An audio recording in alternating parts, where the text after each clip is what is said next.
शहर की चकाचौंध भरी गलियों में, जहां रातें कभी कभी डरावनी सायों में बदल जाती हैं, एक साधारण सी लड़की का नाम था नेहा। वह एक छोटे से कॉलेज से ग्रेजुएशन कर रही थी, जहां सपनों की उड़ानें अभी अभी पंख फैला रही थीं। नेहा की जिंदगी में सब कुछ सामान्य लगता था। सुबह कॉलेज, दोपहर में दोस्तों के साथ हंसी मजाक और शाम को घर लौटकर मां के हाथों का खाना। लेकिन उसके दिल में एक कोना हमेशा अधूरा सा रहता था। वह कोना भरने वाला था रोहन, उसका बॉयफ्रेंड। रोहन एक हैंडसम, चुलबुला लड़का था जो कॉलेज के बाहर एक छोटी सी आईटी कंपनी में काम करता था। दोनों की मुलाकात कॉलेज फेस्ट में हुई थी, जहां रोहन की गिटार बजाने की कला ने नेहा को मोह लिया था। कुछ महीनों में ही वे एक दूसरे के लिए सब कुछ बन गए। रोहन नेहा को मैसेज करता, कॉल करता और कभी-कभी सरप्राइज गिफ्ट्स भेजता। नेहा को लगता था कि यह प्यार की सच्ची परिभाषा है। एक शाम जब सूरज ढल रहा था और शहर की सड़कें लाल नारंगी रंगों से रंगी हुई थीं, रोहन का फोन आया। नेहा, आज शाम को मेरे फ्लैट पर आ जा। मैंने कुछ स्पेशल प्लान किया है, बस तू और मैं, कोई डिस्टर्बेंस नहीं। नेहा का दिल धड़क उठा। वह थोड़ा हिचकिचाई, क्योंकि उसके माता पिता सख्त थे और देर रात बाहर जाना मना था। लेकिन रोहन की आवाज में जो उत्साह थी, वह नेहा को रोक न सकी। ठीक है, लेकिन जल्दी आऊंगी, उसने कहा। नेहा जल्दी से तैयार हो गई। एक साधारण सा कुर्ता, बालों में क्लिप लगाई और मां को बहाना बनाकर निकल पड़ी। टैक्सी में बैठे हुए वह कल्पना कर रही थी, शायद रोहन ने केक बनाया हो या कोई रोमांटिक मूवी प्लान की हो। रास्ते में रोहन के मैसेज आते रहे। इंतजार कर रहा हूं, दरवाजा खुला ही रखूंगा। रोहन का फ्लैट शहर के एक पुराने अपार्टमेंट में था, जहां लिफ्ट कभी कभी खराब हो जाती थी। नेहा ने सीढ़ियां चढ़ीं, सांसें फूल रही थीं। दरवाजा थोड़ा खुला था, अंदर से हल्की सी लाइट चमक रही थी। रोहन, नेहा ने पुकारा। कोई जवाब ना आया। उसने अंदर कदम रखा। कमरा छोटा सा था। एक सोफा, टेबल पर 2 गिलास और दीवार पर पुरानी पेंटिंग। हवा में सिगरेट की हल्की सी महक थी। नेहा ने अपना बैग सोफे पर रखा और किचन की तरफ बढ़ी।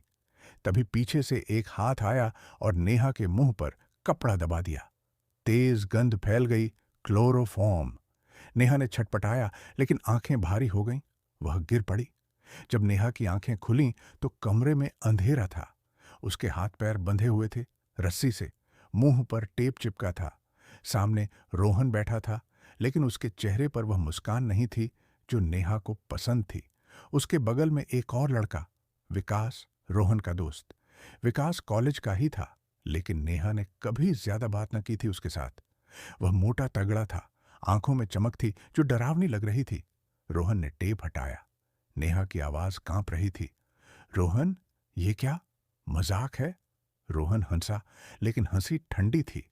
मजाक? नेहा, तू सोचती है मैं तुझसे प्यार करता हूं? तू तो बस एक खिलौना है। आज रात तू हमारी मेहमान है। नेहा का दिल बैठ गया।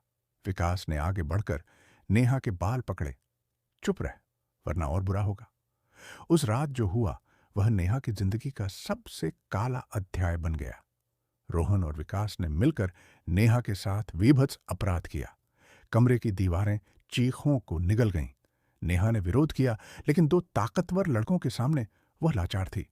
रोहन, जिसे वह अपना हमसफर मानती थी, उसी ने सबसे ज्यादा क्रूरता दिखाई। विकास ने रस्सियां कसीं, रोहन ने धमकियां दी। घंटों बाद जब वे थक गए तो नेहा को बेहोश कर दिया। सुबह होने को थी। रोहन ने नेहा को कपड़े पहनाए, लेकिन वह सम्मान से नहीं, बल्कि सबूत मिटाने के लिए। अगर तूने किसी को बताया तो तेरी जिंदगी बर्बाद हो जाएगी, तू खुद को ही बदनाम करेगी, रोहन ने कहा। नेहा को बाहर निकाला गया। उसके कदम लड़खड़ा रहे थे। वह टैक्सी में बैठी रोई, लेकिन घर पहुंचते पहुंचते चुप हो गई।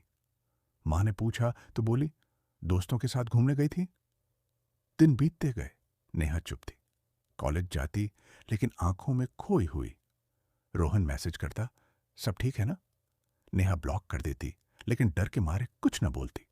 रातें बेचैन होती, नींद में चीखें निकल आती। एक दिन कॉलेज की काउंसलर ने नेहा की हालत देखी। नेहा फूट फूट कर रोई। काउंसलर ने पुलिस को सूचना दी। नेहा ने स्टेशन जाकर बयान दिया। डॉक्टरों ने मेडिकल जांच की, सबूत मिले। नेहा का शरीर टूट चुका था, लेकिन उसकी हिम्मत जिंदा थी। पुलिस ने केस दर्ज किया। इंस्पेक्टर राजेश शर्मा को सौंपा गया। शर्मा एक अनुभवी अधिकारी थे, जिन्होंने सैकड़ों ऐसे केस देखे थे। उन्होंने नेहा से विस्तार से बात की। नेहा ने हर डिटेल बताई, कैसे रोहन ने बुलाया, कैसे विकास आया, कमरे का लेआउट, यहां तक कि सिगरेट की ब्रांड तक। शर्मा ने टीम बनाई। सबसे पहले रोहन का फ्लैट सर्च किया। वहां से क्लोरोफॉर्म की बोतल, रस्सियां और नेहा का एक ईयरर मिला। रोहन भागने की कोशिश कर रहा था, लेकिन एयरपोर्ट पर पकड़ा गया। विकास को उसके घर से गिरफ्तार किया। दोनों ने इनकार किया, लेकिन फॉरेंसिक रिपोर्ट ने झूठ उजागर कर दिया। डीएनए मैच हो गया। रोहन का चेहरा पकड़े जाने पर पीला पड़ गया। यह सिर्फ एक गलती थी, वह बोला, लेकिन शर्मा ने कहा, गलती नहीं, अपराध है। जांच आगे बढ़ी। पता चला कि रोहन और विकास पहले भी ऐसी हरकतें कर चुके थे। कॉलेज में दो और लड़कियां थीं, जिन्होंने शिकायत की थी, लेकिन डर के मारे पीछे हट गईं। शर्मा ने उनसे बात की और केस मजबूत हुआ। मीडिया ने कवरेज किया, प्यार का काला चेहरा। सोशल मीडिया पर हैशटैग चले, इट्स का जस्टिस फॉर नेहा। कोर्ट में ट्रायल चला। प्रोसिक्यूटर ने नेहा की गवाही ली। वह डरी हुई थी, लेकिन खड़ी रही। रोहन के वकील ने नेहा को बदनाम करने की कोशिश की, लेकिन सबूतों ने उन्हें चुप करा दिया। जज ने फैसला सुनाया। रोहन और विकास को 20-20 साल की सजा सुनाई गई। नेहा को न्याय मिला, लेकिन नेहा की जिंदगी पूरी तरह न बदल पाई। थेरेपी चली, दोस्तों का साथ मिला, लेकिन घाव गहरे थे। वह अब एक एनजीओ में काम करती है, जहां पीड़ित लड़कियों को मदद मिलती है। रोहन जेल में सड़ रहा है। विकास का परिवार टूट गया। यह कहानी साबित करती है कि प्यार कभी कभी सबसे बड़ा धोखा बन जाता है। अपराध के निशान मिटते नहीं, वे चेतावनी बन जाते हैं। लड़कियों, सावधान रहो।